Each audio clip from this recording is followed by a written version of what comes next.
And yet, as many as a quarter of our students aren't even finishing high school. The quality of our math and science education lags behind many other nations. America's fallen to 9th in the proportion of young people with a college degree.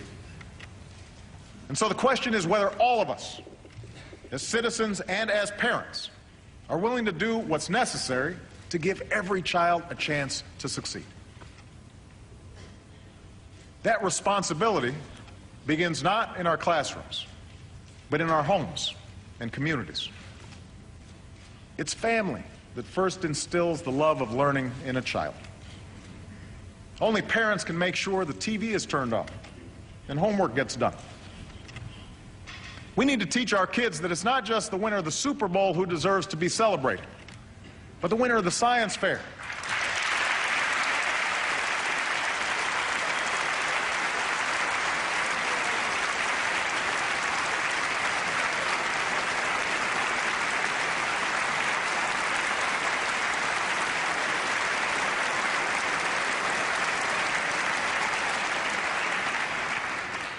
We need to teach them that success is not a function of fame or PR, but of hard work and discipline. Our schools share this responsibility. When a child walks into a classroom, it should be a place of high expectations and high performance. But too many schools don't meet this test. That's why instead of just pouring money into a system that's not working, we launched a competition called Race to the Top. To all 50 states, we said, if you show us the most innovative plans to improve teacher quality and student achievement, we'll show you the money. Race to the Top is the most meaningful reform of our public schools in a generation. For less than 1% of what we spend on education each year, it has led over 40 states to raise their standards for teaching and learning. And these standards were developed, by the way, not by Washington, but by Republican and Democratic governors throughout the country. And Race to the Top should be the approach we follow this year as we replace No Child Left Behind with a law that's more flexible and focused on what's best for our kids.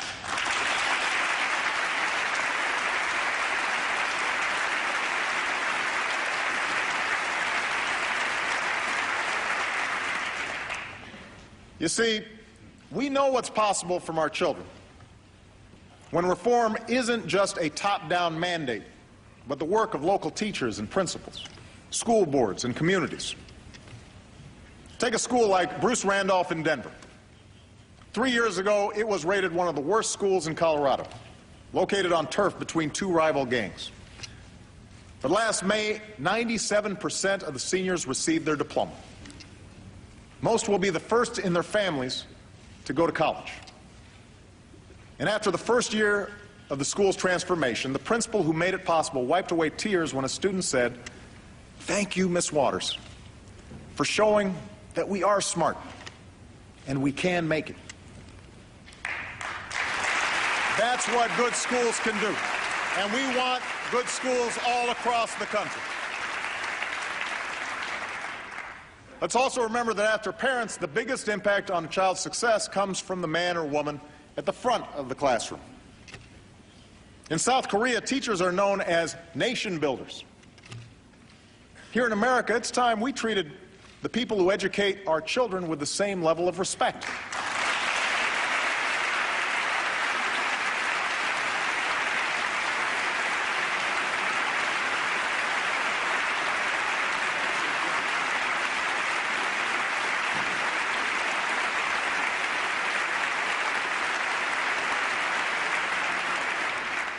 We want to reward good teachers and stop making excuses for bad ones.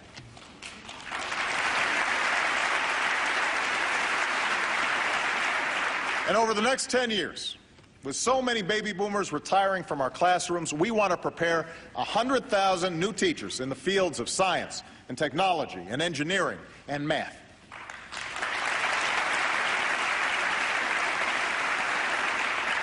In fact, every young person listening tonight who's contemplating their career choice, if you want to make a difference in the life of our nation, if you want to make a difference in the life of a child, become a teacher.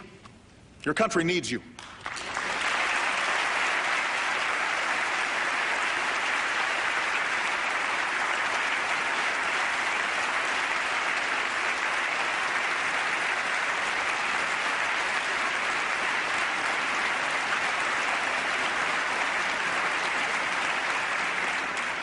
Of course, the education race doesn't end with a high school diploma.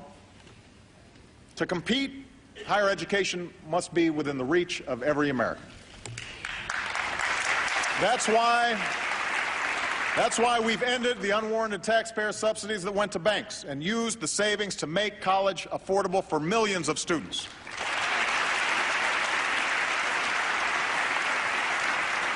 And this year, I asked Congress to go further and make permanent our tuition tax credit worth $10,000 for 4 years of college.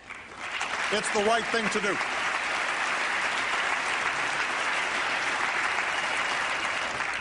Because people need to be able to train for new jobs and careers in today's fast-changing economy.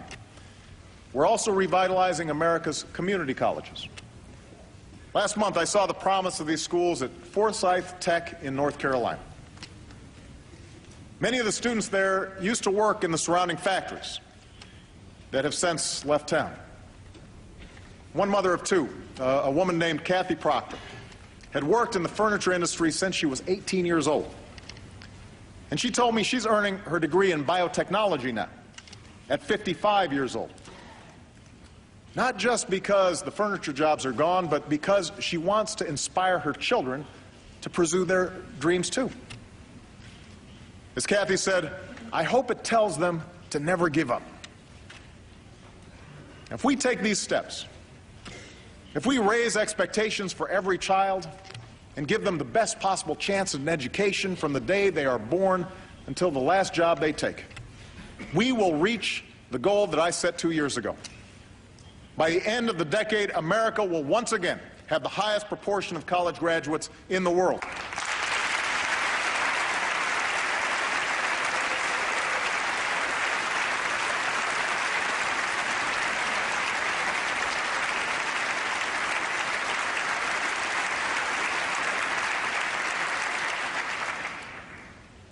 One last point about education. Today, there are hundreds of thousands of students excelling in our schools who are not American citizens. Some are the children of undocumented workers who had nothing to do with the actions of their parents. They grew up as Americans and pledge allegiance to our flag, and yet they live every day with the threat of deportation. Others come here from abroad to study in our colleges and universities. But as soon as they obtain advanced degrees, we send them back home to compete against us. It makes no sense.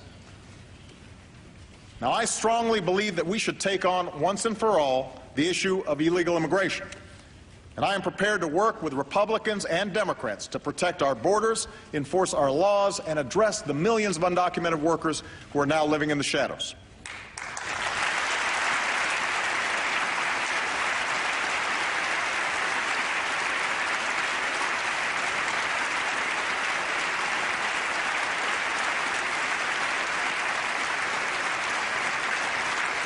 I know that debate will be difficult. I know it will take time. But tonight, let's agree to make that effort.